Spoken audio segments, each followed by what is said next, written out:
I love you.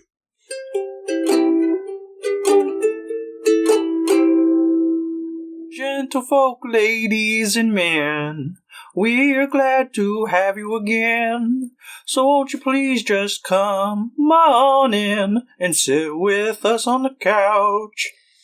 That was an attempt at the famous theme song of the film we're talking about. I could whistle it. I can't sing to that tune.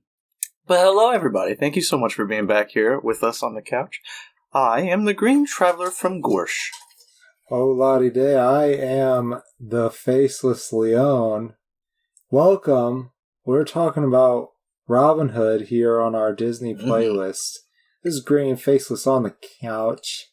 Podcast about movies and TV. Indeed it is. Indeed. So, I was just thinking, do we really have to explain what the plot of Robin Hood is? I mean, to the very uninitiated, we'll give a very quick overview. If you don't know who Robin Hood is, if you really, really, truly don't, he's a folk hero who robbed from the rich and gave to the poor. The end. The end. That is the initial part of it, but eventually it grew. I guess we could talk about the folklore of it. I guess this is really a white person's story, isn't it? I'm just realizing. I feel like probably. I said, everybody's going to know this, but maybe not. So maybe that's unfair of me to say. So, in England, initially, the first reference they could find date back to, the 1260s or something like that. I had it in front of me for a moment, and then I scrolled away from it. Yeah, it's all right. That's where your unprofessionalism is at. My unprofessionalism is I'm realizing that my washer's running in the background, and it just hit the rinse cycle. And it's just shaking like a motherfucker. Oh, shit. Well... We're great. Yeah, I just edited the Beatles episode, too. Oh, man. Did my portion of it. Oof. But, it sounds really good now. I did clean it up quite a bit. Yeah, I think it... I'm still sorry, everybody. I feel real bad about how bad my audio quality was on that. You listen to it. You listen to it when it comes out, and you will see maybe it's not as bad. I left in your heads up, but it's not as bad as you think. Fabulous. That's good to hear that. So Robin Hood, he was basically made up by minstrels and balladeers, and there could have been a real person. If there was a real person, he would have been what was probably known as a yeoman, being an archer in the Crusades, and then he came back, and at least in some versions of the tale, he went to the Crusades, and he is loyal to King Richard, and while Richard is over at the Crusades, which was an awful, awful thing that Christians did, just to put that out there.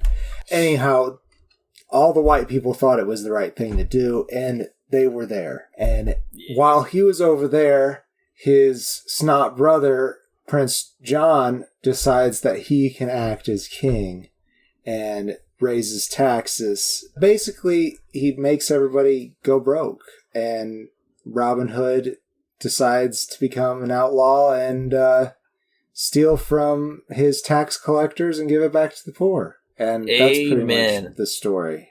Also Maiden Marian. Oh yeah. He has a woman love, Maiden Marian. Yeah, and then he's typically followed by a bunch of not Peter Pan's Lost Boys, but very similar. What are his Merry Men? His Merry Men. Yes. Yeah. See, here's the problem with this whole story: is as a kid, and I mean, in knowing in retrospect that I was a dyslexic child, and I store information very weirdly in my head, which doesn't have much to do with dyslexia, but that's another fact. The story of Robin Hood and Peter Pan are just there's so many similarities that it's just it's so hard for me.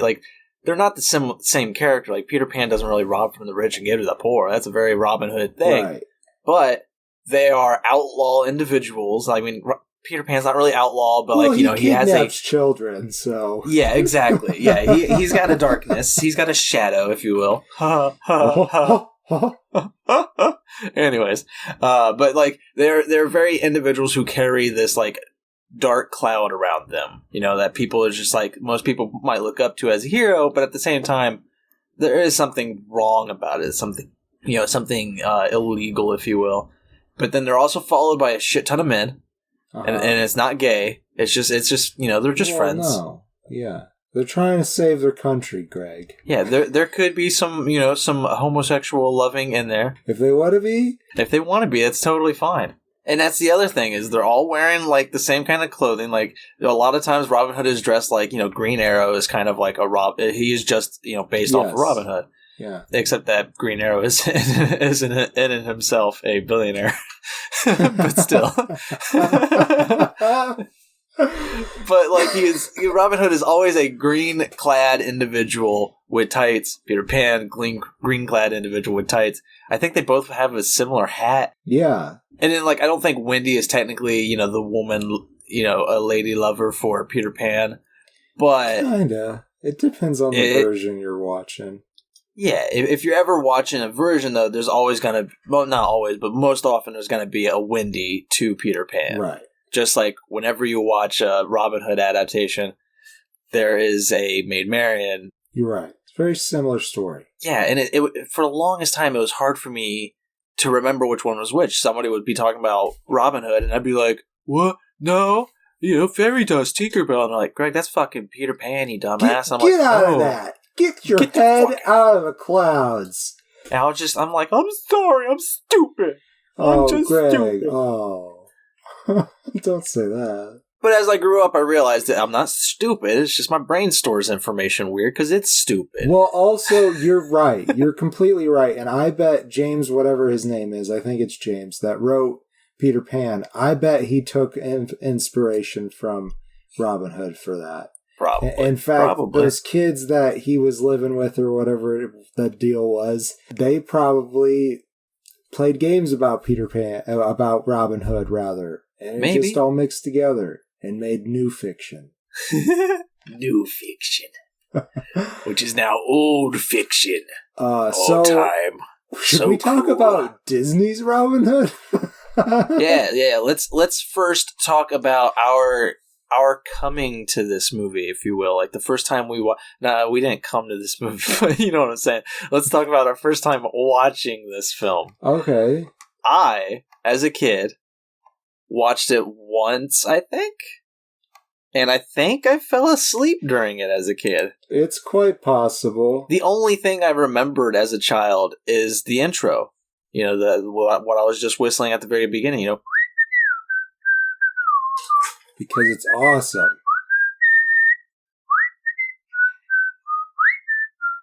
We're going to get copyright stricken. Oh, yeah. We're gonna get got. Oh, no, you keep on going! But that's all I ever remembered. And, like, there are so many people out there who would actually claim this as their favorite Disney film, and that's fucking fabulous if you do. Like, by all means, claim whichever movie you want. It is. Yeah, it is definitely a good film. But watching it this time, my second ever time in my life watching this movie, I fell asleep again. You did? Like, no joke. No joke. That's I watched. too bad. I got much further into it, and I woke up quite often enough that I was able to. I don't know. I was laying down, and it was one of those where you fall asleep and you're asleep for like 2 minutes, and then something like jerks you awake, and then you sit there and you kind of watch the TV for a while, and you maybe make it like 10 minutes, without going to sleep, and then you just drift back off. And you're back asleep for 5 minutes, and it's still going. Okay. So I think what maybe is going on here. So this Robin Hood is much less of an action star than some other interpretations of the character, and much less human. He is a fox. In fact, all of when the credits start to roll, all of the characters are listed out, and they are. Their title card has their name, their title if they have a title, and then what kind of animal is portraying that character. So it's Robin Hood, a fox. Maid Marian, a vixen.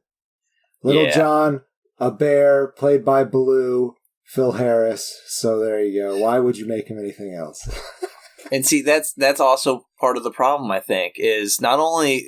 so I did a little research into it, and last Disney Playlist episode, I had mentioned that they reused some outlines, some cell animation outlines, and they did.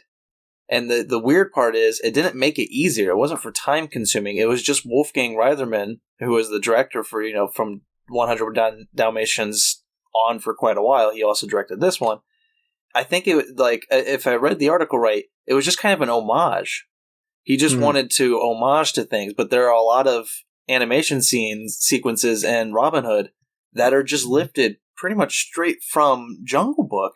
Wow. And put in. And specifically being Baloo and Little John? Yeah, Little John. Right? Yeah. Little John. I was like, that doesn't sound right, but yeah, it's the... Well, because it's so big. He's the largest character named Little John, and I think that's I don't know if that started with Disney or if that's like part of that character forever. It seems to be a some common stock trend. Characters from in this story. Little John is always his hand man. Yeah. Sometimes he uses a bow staff. This time he's just a bear. And you can definitely, I've looked at some videos where you can just see how the animation is pretty much the exact same for some scenes. Yeah, and it's just, again, it's like it wasn't to save time. It was harder to trace, not to trace specifically, but to try to do the exact same thing rather than just let the artist freehand it and go. Yeah, so it's just a weird homage that it took even more time to do. And especially with already doing xerography, which saves time, it's kind of just like, why bother? If you're trying to save time, right, go for it. Right. But it's whatever. But I do want to say I love that intro. The whistling is great, but also just the fact that they display the characters and also the voice actors with it. I feel like that's always something missing. I don't remember any of the names, but just seeing them be there at the same time at the beginning, that was nice for me. I was like, oh, I'm able to appreciate this more because it's like, I don't know why. I like seeing who's doing the voice for things. Even if I don't know them, it doesn't matter if I don't know them. It's nice to know.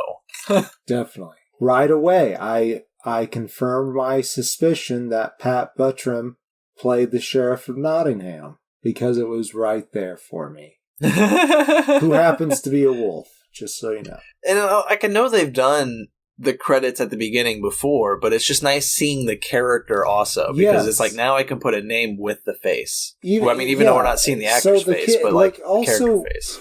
The kids don't care what the words say, and but if there's a picture representation next to it, they might. Yeah, it was a good idea. Whoever came up with that idea specifically, thank you. That's what I've been wanting from these films. It's like, let me see the characters. If we're going to do a long-ass opening credit scene, come on. Yeah. And then, of course, you have that iconic whistle song in the background, which just fucking helps it along. Although, I do whistle that way too many times to where when I used to work at Target, it would piss people off. And apparently you could because I always worked in the back room, but apparently you could hear me on the floor doing it, which was hilarious to me. So it's like I would whistle even louder because I wanted to make the guests happy. Make the guests happy. Is there music at Target? There wasn't music at Target, was there? I don't think so, no. But you had the electronics TVs that would constantly be playing the same songs over and over again. Yeah, but you don't hear it throughout the store. No, but if you're working electronics, you're gonna have a bad time. A bad time. You're gonna hate some shit. We used to work at Target.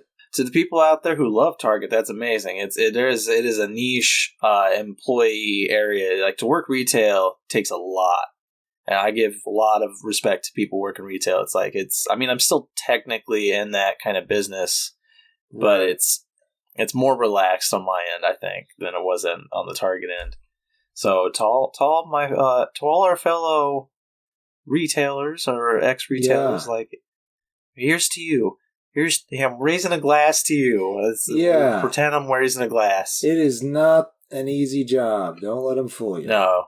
Yeah, we're very appreciative of you and of what you have to give, especially right now during the holiday season. Oh, yeah. Man, I'm so glad I don't have to deal with that anymore, though. Right. But it does remind me the holidays are coming up, and there's no better gift than signing a friend up for our Patreon. Hack into your friend's account and sign them up for our Patreon at patreon.com/green and faceless. Sign them up to be gift. Part of the oh my god, I gotta start over. Sign them up to be part of Die Kartoffeln, which is just couch potatoes. And it's 35, well, no, it's not, it's more than that. It's a good amount of money a month, but they get to have a t-shirt and a mug. Hell yeah. Yeah. And, but we are at the same time interested and open to selling our merchandise outside of the tiers. And so if there is interest for that, you can let us know in the comments below. But you could also, to just show your support, like or rate us on, Apple Podcasts, or pretty much just comment or leave feedback wherever you find us. We'll try to reach back to you, for sure. Yeah, definitely. It's very helpful, very appreciative, and we love y'all, Couch Potatoes. We love y'all. Safe travels. Goodbye. That's it. We're done. Fuck Robin Hood. No, Robin Hood. We're talking about Robin Hood. I feel like I could talk about those stock characters a little bit more that are typically in the story. So I mentioned Little John and Sheriff of Nottingham. Also, Sheriff of Nottingham, just so we're clear, is no friend of Robin Hood. He is Prince John's lackey and is trying to capture Robin Hood because Prince John is mad about this redistribution of wealth. There is also Friar Tuck, who is a clergyman and a badger, and he's played by Andy Devine. And he was so divine. Prince John, if I didn't mention, is Peter Ustinov. He also played King Richard, both lions. And Alan Adale, our troubadour, he is a rooster. He's played by Roger Miller. Yes. And he sings the oodla dee da dee ba doo boop dee da dee da dee boop dee da. I mean, that's all I got from this whole movie. I'll be honest, I fell asleep so much. It is so good, though. It is the best part. So it's. I feel so bad that it's like I woke up and it's like, here's the thing, is like I would wake up and be like, yep, this is the Robin Hood story I know, and I would fall back asleep, and then I would wake up and be like, yep, that's happening right now. Yep, I understand that. Like, I feel so unfair talking about this film because I haven't actually given it a chance. Right. Because I know this freaking tale so much. Yeah, our culture is saturated in it. But at the same time, I'm just like not interested in it. Like, he is a folk hero. Because you like the version where he's a billionaire better. Yeah, probably, honestly. It's probably it. But it's just, I don't know. It's like, I do appreciate what he does because, I'm poor and fuck Elon Musk. That's not true, though, Elon. If you're here and you can definitely buy us out, that's totally fine. Definitely. But I just want to let you know that my polymers are copywritten by the government and top secret. So probably can't. But he can buy the name. Like, if we want to sell on the couch. Green Faces on the couch. Yeah, you got it, Elon. It's a good name, let's be honest. I really like it. Name your price. $10 million. I thought we might as well just toss out our toss it out.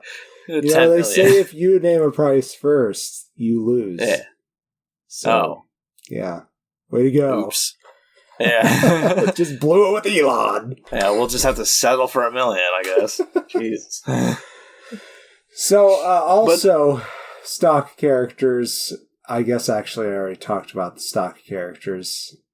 We talked about Maid Marian. I don't think I said it was Monica Evans. And Robin Hood was played by Brian Bedford. And I think, all in all, like, voice acting-wise, excellent movie. Just all the characters are on point. I think, though, they didn't, like you were, I think, trying to say, they didn't really do anything new with the Robin Hood story besides make it animals. No, they just, they made it into a big furry film. Yes. Which, for all intents and purposes, like, if you're a furry out there, this is a great movie for you. Yeah, let's be honest. Sure. Yeah, there is a scene with... Well, I mean, that... But the animals are very, attractively drawn. Let's give it credit. They are, Robin Hood, he's a very handsome fox. Yes, he is. He is indeed. And then Little John, everybody likes a good bear. Everybody loves a bear. I do too. Yeah. I do. Even, well, maybe less so Alan a Dale, but which for one was those he? who like roosters. Oh, right. He was a very pretty handsomely drawn rooster. He was cocky. Yeah.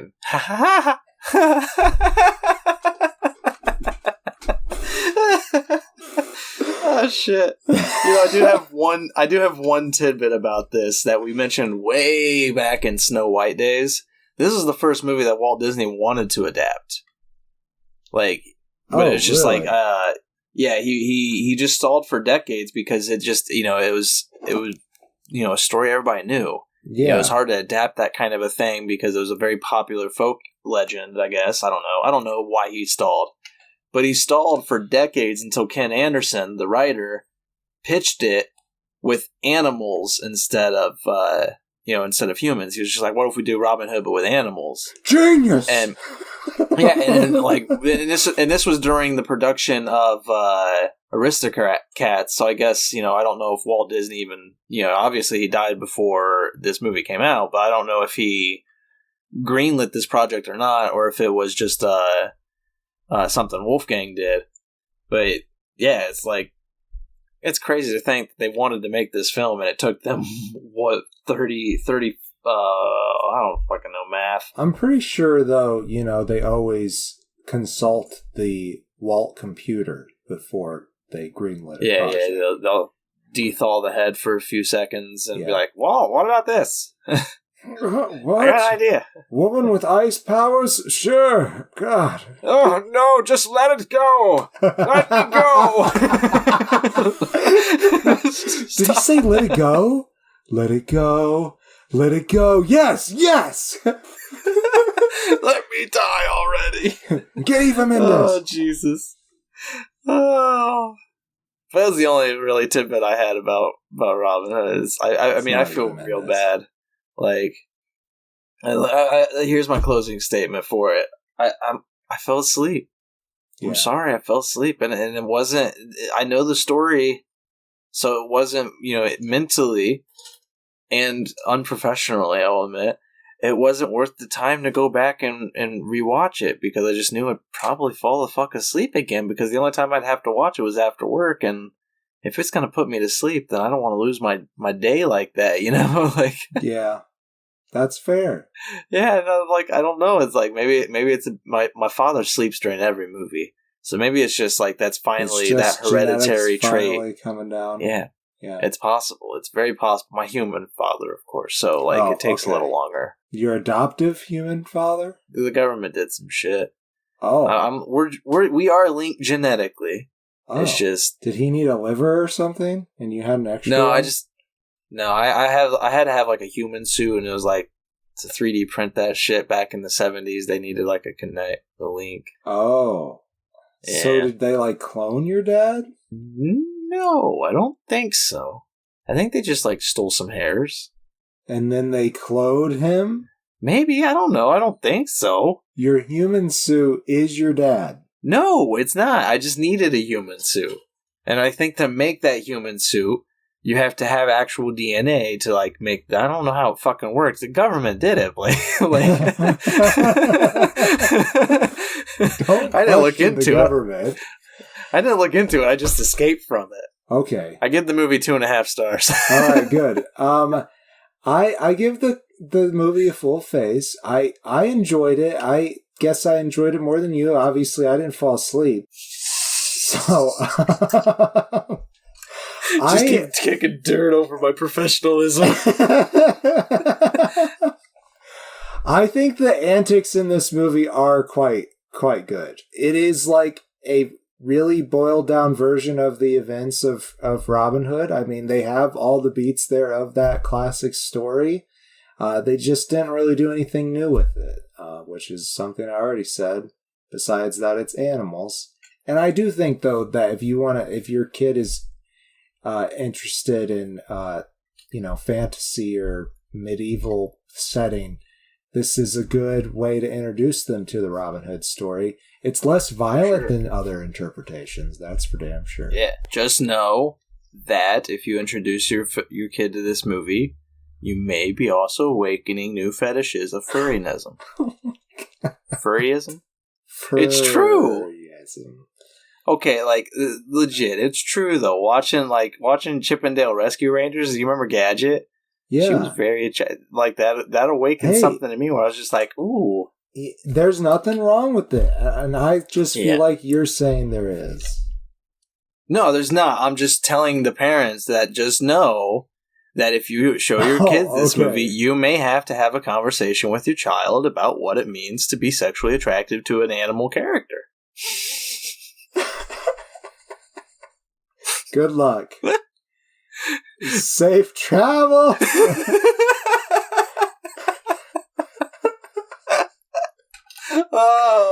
Well, I've been the Green Traveler from Gorsh. And I am the Faceless Leon. Safe travels and good night. Green and Faceless on the Couch is a proud production of FictionWorks 19. If you like the show, please show your support by rating and reviewing us on Apple Podcasts. Like, follow, subscribe, wherever you might listen. We also now have a Patreon account. If you feel so inclined to support us in a financial manner, please become a patron by visiting patreon.com/greenandfaceless. You can also find more information about us on our Facebook account or on the FictionWorks 19 Instagram account. Thank you so much for listening.